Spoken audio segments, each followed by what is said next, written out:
Hey, how you doing? Good to have you here as always. And for all those who are new, welcome to the channel.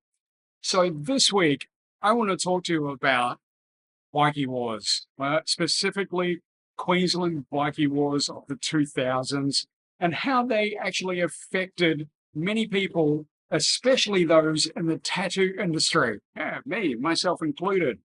Now, I have talked a little about this previously in my other videos, like these ones here. I worked for MC-owned studios for many years, and I was also a hangaround for that MC for many years as well, between two different chapters. And so today I want to talk about some of these incidents that occurred that brought about laws that completely changed the outlaw biker scene and the tattoo industry in Queensland and Australia. So let's get into it, okay? For the longest time, tattoo studios in Australia were dominated by outlaw bikers, MCs.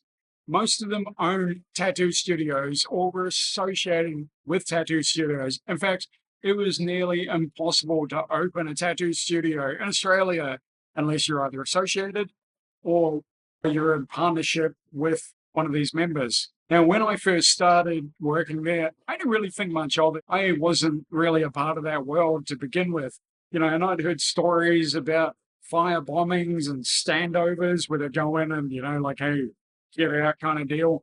Yeah, that was kind of common knowledge. Everyone knew about that. The guy that I actually worked for, the boss, his first tattoo studio that he opened apparently was targeted by a rival club, long-term rival club, and it had been firebombed. When I first heard about it, I didn't really think much of it, but then I actually visited the studio and the artists there told me all about it. They weren't really allowed to talk about it too much, but they'd shown me flash sheets that were, still had burn marks from the fire and you could smell the smoke on them. And I went, oh, wow, okay, so this actually does really happen. It's kind of crazy. But then as I got more involved with the club, became a hangaround, became privy to a lot more of the incidents that had been happening. And then I got caught up in it. Mostly the studio that I worked at, we got caught up in it. In the early 2000s, as the clubs were expanding, they're also expanding their tattoo network and they were opening studios all over the place. They were taking over studios as well. In the Sunshine Coast, there was a lot of rivalry between these two clubs and their studios. Now, one of the members of the club that I was with had opened a studio in the rivals area. So while he was away on holiday, they went and paid a visit to his studio and went and stood over the artists there. Now, these artists weren't associated with the club in any way. In fact, they were visiting guest artists from another country. They'd only been there a short time, and this club took their equipment off them and told them to get out. Now, the club that I was with contacted the other club and said, hey, give them their stuff back, to which the other club said, no, not going to happen. And so in retaliation, the club that I was with went and paid a visit to another studio in Brisbane and proceeded to bash everyone there. They also took all their equipment and shots were fired as well.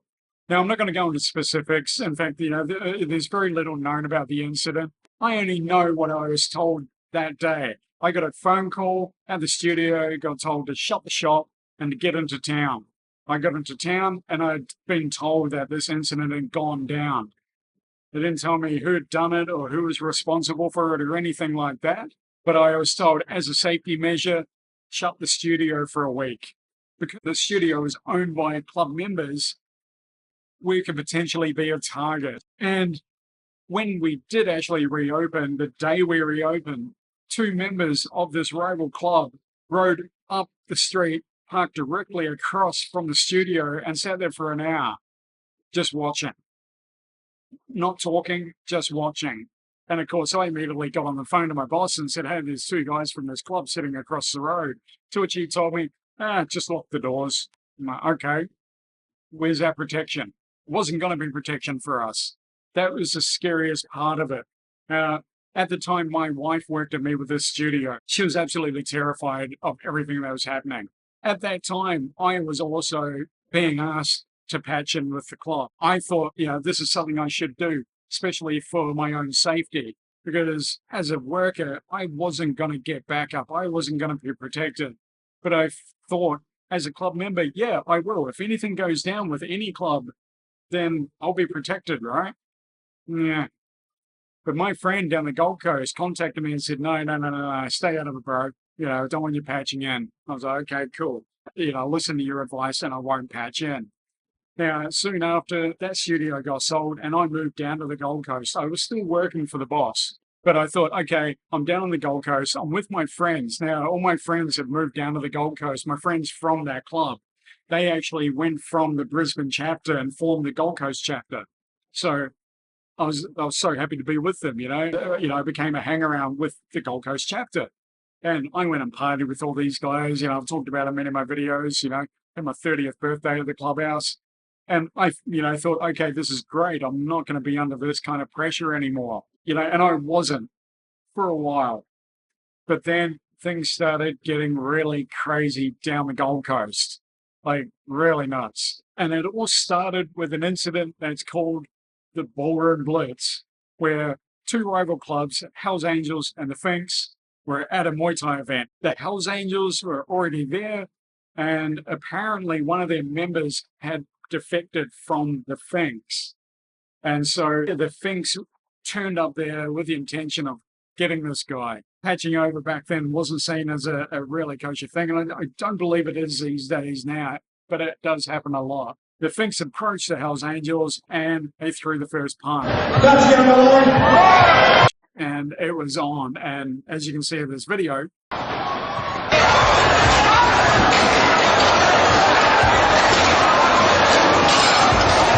it was wild. Chairs are being thrown. Punches are being thrown.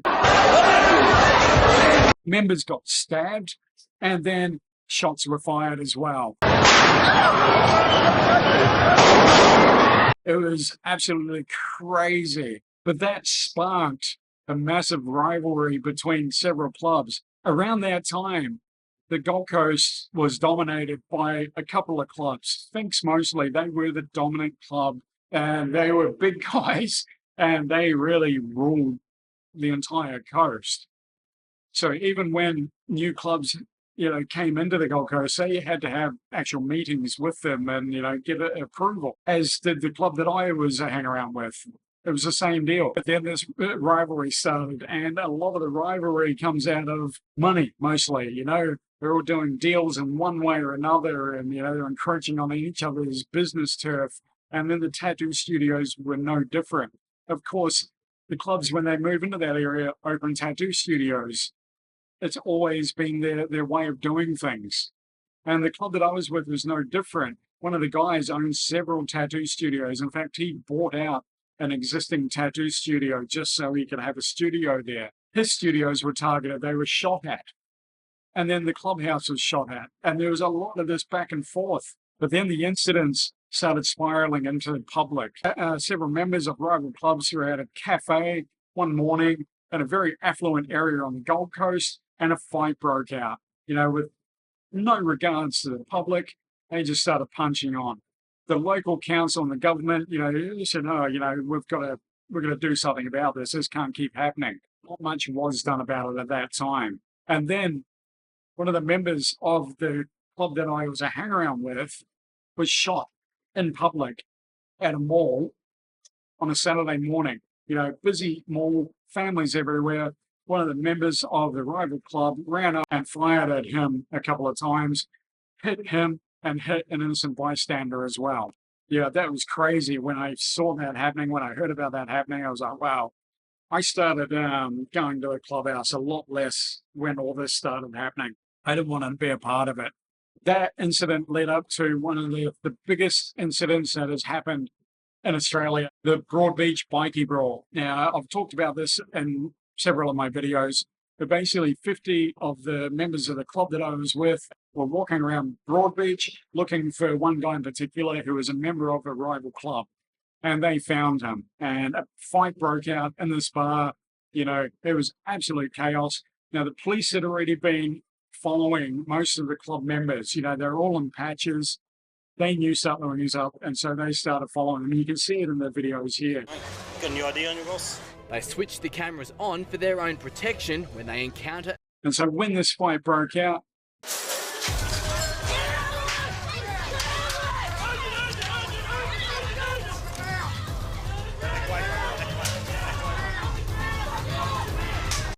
police instantly detained and arrested several of the members. It was a scene of absolute chaos because there were only a few police officers there and they were surrounded by 50 members, you know. I wouldn't have wanted to be there myself. And shortly after this incident happened, when these members were taken to the Southport police station, several of the members tried to gain entry into the police station, kicking down the doors, and they fought with several police officers and injured 4 of them. Those guys were also arrested as well. And I believe 13 members who were charged with affray and, you know, disorderly behaviour and all this kind of stuff. As a result, the Queensland government finally decided enough was enough. We need to do something about this. This is getting out of hand and it's going to get worse. So they introduced 2 new laws. They introduced them about 4 days after this event happened. It was on a Wednesday night. They passed it through and it came into effect the next day. The first law was VLAD, which is Vicious and Lawless Association Disestablishment Act, which means that any 3 members of a prescribed criminal organization, which is any group that the government defines as a criminal organization, criminal enterprise, or whatever, cannot congregate in public. So they can't be seen out in public together. That was basically designed so this would never happen. They also introduced the Tattoo Parlors Act. A Tattoo Parlors Act was designed to get outlaw bikers out of the tattoo industry. As I've said, it was very well known that outlaw bikers ruled the tattoo industry. They dominated it. A lot of them used it as a front for their other businesses. It was fairly well known. And so the Tattoo Parlors Act required that every person tattooing or owning a studio had to provide complete background checks, criminal history, fingerprinting, and all this kind of stuff, you know, just to have this license. And you had to be a good, fit character to be dealing with the public. That pretty much excluded about 80% of the tattooing industry, unfortunately. A lot of us are self-prescribed scumbags, and we're definitely not choir boys, but we weren't criminals either. And many of us, even though we worked at tattoo studios owned by MCs, we weren't associates of the MC. In fact, majority of the people who worked with these studios had nothing to do with the MCs at all. They wouldn't go to their parties. They wouldn't go to the clubhouse. They were just there to tattoo. You know, myself, I became a big part of that whole scene and that whole life. So when it came to me actually getting that license, I was refused. They never told me the reasons why they refused me, but I assume it's because I was a known associate. I was a hang-around with the MC, and I was a full-patch member of a gang. And I had been investigated by Australian Federal Police the entire time, and I'd also come under investigation by ASIO. At that time, it all came down to one person who was the head of police in Queensland. He would decide whether you get a license, and he'd go, "Oh, no, you're a bad person. No, don't get a license." Now, at that time, I was still tattooing. I had to. I'd been working as a tattooist for 15 years in Queensland. I had to make a living. I was raided by police, and I had 4 armed police officers raid my house, use full bullying tactics. You know, they were it was over the top, unnecessary. It was ridiculous. They were going to take my tattoo equipment off me and all this kind of stuff and threaten me with jail time. I'm like, this kind of sounds like the intimidation tactics that the MC used to use. Anyway, I was found to be tattooing without this license, and I was fined and told I could never apply for this license again. That was it. I had a complete ban. So I left the country. I left Australia, and I haven't returned. Yeah, so after those laws were initially brought in, it was absolutely crazy in the tattoo industry and in Australia in the outlaw biker scene. Now, the laws were heavily contested. They were controversial. They were seen as a breach of civil and human rights, to not allow 3 people to get it together in public. And in fact, some of the first members of a club charged with a Yandina 5, and it was 5 members of the Rebels MC who got together at a pub in Yandina for a beer for Christmas. They weren't in club gear. They were just dressed normally like everyone else, and they went and had a beer. Now, the surveillance footage from the pub was given to police, and they were charged and put in jail, and they're all put into isolation as well. That was absolutely over the top. It was absolutely unnecessary. But the Queensland government had a real hard on for bikers. Queensland government and Queensland police especially are some of the strictest and the most Gestapo-like I've ever seen in my life. I've had a lot of dealings with police here, and their bullying tactics are just insane.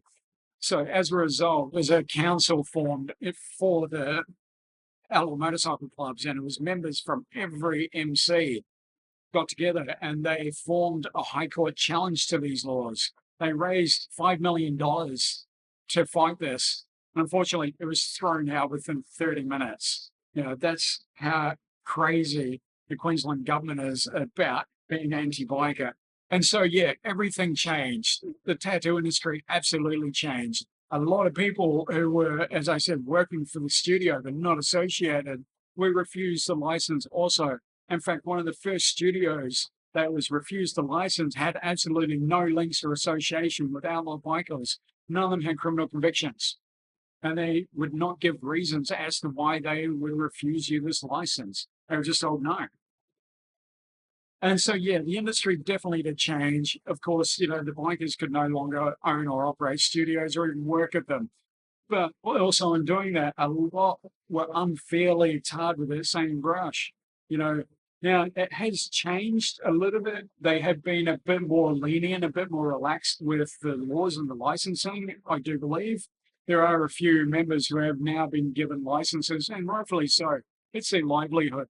Not all clubs were the same. A lot of these clubs who, you know, were involved in this violence were because of other clubs trying to push them out. They were seen as, you know, more peaceful clubs, and they wanted their turf from the tattoo studios or the businesses or whatever. So they were pushed out. The outlaw biker scene, especially in Queensland, has also changed a lot.